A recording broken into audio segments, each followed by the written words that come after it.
Brexit has serious consequences for trade between Germany and the United Kingdom. Exports to Great Britain fell sharply in January, and the effects of leaving the European Union were felt in foreign trade between Germany and Great Britain at the beginning of the year. German exports to Great Britain collapsed in January 2021 by around 30% compared to the same month last year. This was announced by the Federal Statistical Office in Wiesbaden. Great Britain had already left the European Union at the end of January 2020. A transition period ended on December 31st, 2020. Since the beginning of January, so the country is no longer part of the EU internal market and the customs union. Instead, the trade and cooperation agreement negotiated at Christmas has been in effect since the beginning of the year, which brings numerous changes for companies. German business associations warn that this will lead to additional customs bureaucracy and problems in logistics. There are also legal uncertainties. The German Chamber of Commerce and Industry assumes that German companies will have to submit around 10 million customs declarations per year in the future. That alone should cost around 400 million euros. Exports to the kingdom have been falling since 2016, the year of the Brexit referendum. In 2015, Germany reportedly exported goods worth 89 billion euros to Great Britain. In 2020, it was 66.9 billion euros. The Federal Republic's imports from Great Britain also continued to decline in 2020 by 9.6% to just 34.7 billion euros. Last year, Brexit and the corona crisis had already left their mark on trade in the two countries.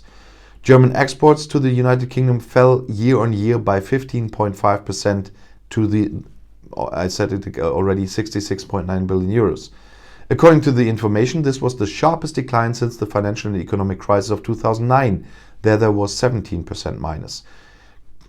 Well, as I said, Great Britain left the European Union on January 31st, 2020. The transition period ended on December 31st, 2020. And since January, they are now a third country with limited access to the internal market and the customs union. And the pandemic had a major overall impact on Germany's export balance as well last year. German exports fell by a total of 9.3% to 1.2 trillion euros. This was also the sharpest decline since the financial crisis. Especially at the beginning of the pandemic, exports fell dramatically in March 2020, after which there were 8 months of growth in exports. Despite weak exports to Great Britain at the beginning of the year, experts for Germany expect good export figures for the full year 2021. Especially with China, its most important trading partner, is humming the economy again. Economic growth of around 8.5% is expected there this year. The Brexit deal caught companies off guard, although Britain's exit from the EU was quite foreseeable. In addition to customs duties, export, supply chains and logistic problems are a burden on the trading business. The Brexit-related costs for customs formalities for export and import processing, additional process costs and customs duties lead to additional costs in the trading business, which often make the cost price more expensive from the customer's point of view. Unfortunately, there is no magic bullet because there are many logistical, customs and sales tax aspects to be considered. It's particularly difficult to process goods of plant or animal origin for which veterinary or phytosanitary procedural obligations now apply. The fact that the British import regulations for low-value shipments up to £135 are not helpful is a problem for German online retailers.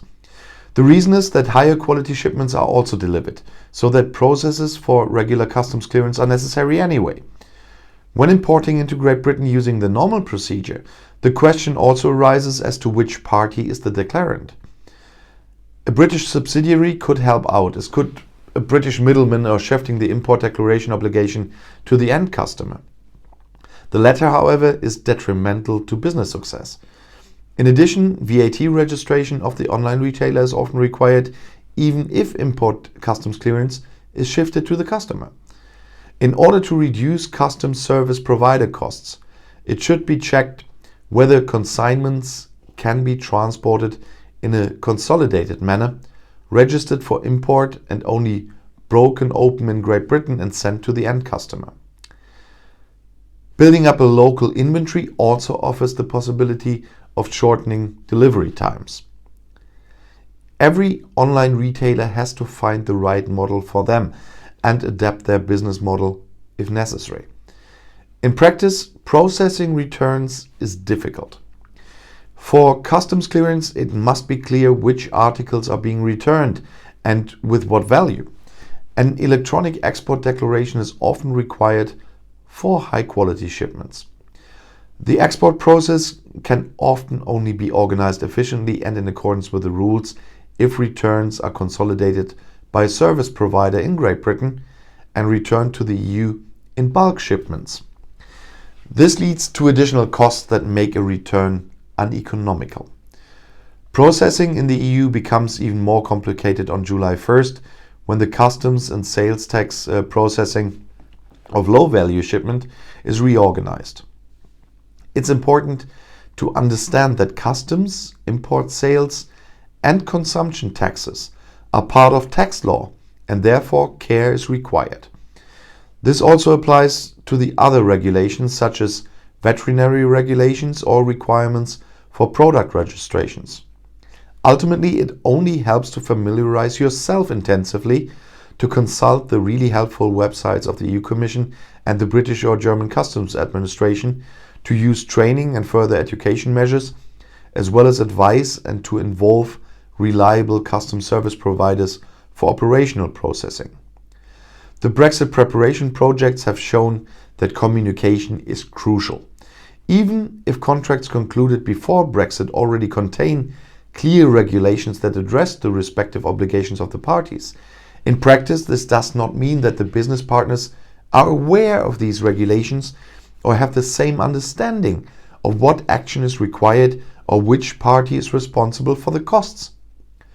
Often it is about a clear coordination of expectations, process responsibilities, information flows, as well as data and document requirements. The effects can be varied.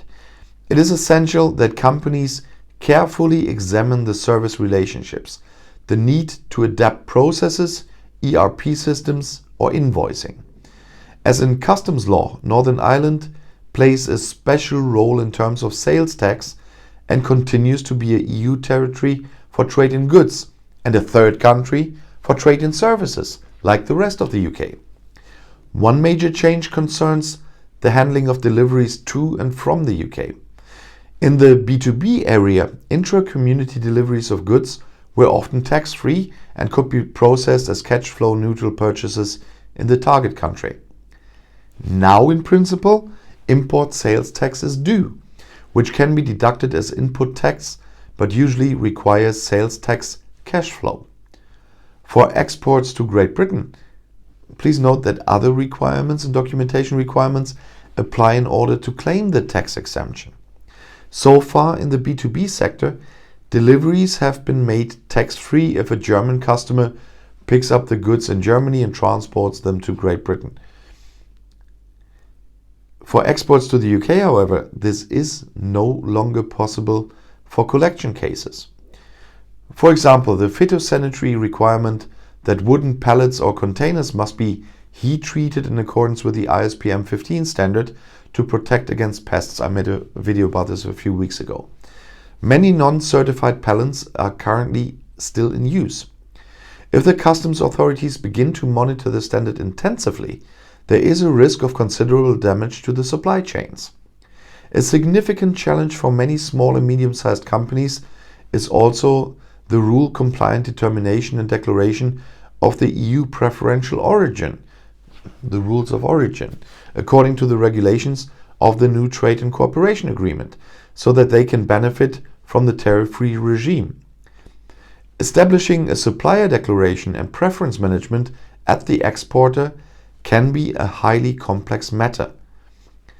Also, many companies have not yet adequately thought through the sale tax processing of business transactions, so that there are considerable risks here. So they really still have a lot of homework to do, as I called it a few days ago, and they still do. And if you want to stay informed, please subscribe to my channel and to my other channels. I'll see you in my next video. Auf Wiedersehen.